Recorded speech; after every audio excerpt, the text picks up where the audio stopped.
It seems Death is back, and he's got some catching up to do. As one swingin' 60s blonde saved a bunch of lives, and now it's time for Joe Black to reap what he's owed.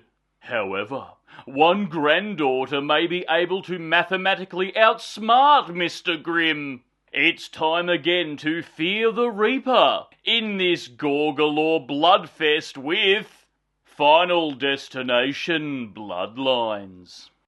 Hello there, you loose units, and welcome back to another episode of Spicy Ball Reviews. I'm, of course, your host, Andrew Iles. That's right, Final Destination Bloodlines, the 6th installment in the franchise. And this one being directed by Zach Lipovsky and Adam B. Stein, who are known for directing Freaks and Kim Possible, the movie.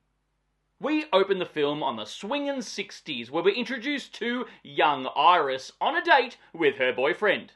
He decides to take Iris on the grand opening of the new restaurant, Skyview, an eatery that's just shy of 500 feet in the air, that was completed months ahead of schedule, and at overcrowded capacity with a glass dancing floor, which could only go well.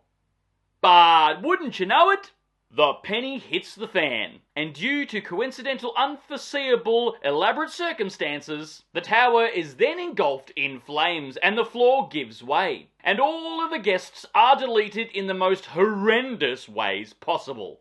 Then all of a sudden we cut to college student Steph, who is screaming in terror, waking up in fright, as this was all a dream. We discover that she's been having this same nightmare for weeks now. And we learn that Iris is in fact her grandmother.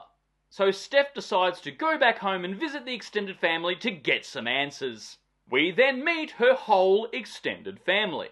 All of Steph's obnoxious cousins, with a scene stealer having more attitude than WWE in 1998, her secretive uncle and auntie, and her single father and little bro.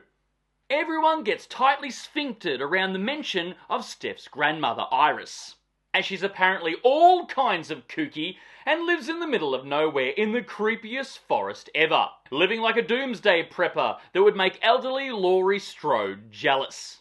And wouldn't you know it, Steph decides to pay good old Granny Poo's a visit, where she learns that the dreams that she's been having on repeat for weeks was of course Nana's premonition way back in the 60s, where she threw a spanner in Death's plan and ended up saving a shit ton of lives that fateful night. Or did she? Turns out the Granny Pans only postponed 180 people's fates. And Death, since the 60s, has been a busy boy. And you can pretty much guess where the rest of the film is going. And I've got to say, if you're a Final Destination fan, the film does not disappoint.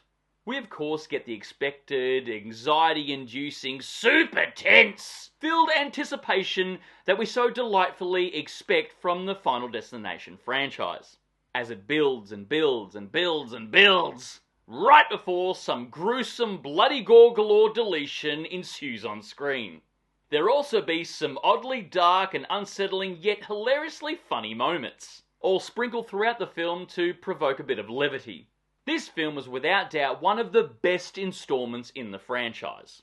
I would say it's definitely on par with Part 1 and Part 2. And as we all know, this was Tony Todd's last appearance and film in general. The cast and crew were all very well aware during filming of his illness, and the film treats him with the utmost respect. He also delivers an incredibly haunting, yet meta and poetically beautiful monologue right before he exits the film. And I've got to say, it was quite emotional. This film, thank God, reinvigorates the franchise. The last 2 installments weren't much chop, I've got to say, and the 4th one easily being the weakest. And I might be so bold to say, it was an absolute piece of shit. But I'm happy to say that this installment, I had an absolute blast watching it. It's entertaining, gruesome, hilarious, super tense, and darkly funny. Absolutely recommended. Anyway guys, that's my cheeky little review of Final Destination Bloodlines. Right down below if you've seen it. What are your thoughts on it? But more importantly, what is your favourite installment in the franchise? And of course, if you made it this far into the episode, please give me a thumbs up because your love and support keeps me going, because I just love movies and I assume you do as well. And of course, don't forget to hit that subscribe icon because I give it an episode weekly. And I'll see you back here next week for the next review, but until then, stay spooky, kids.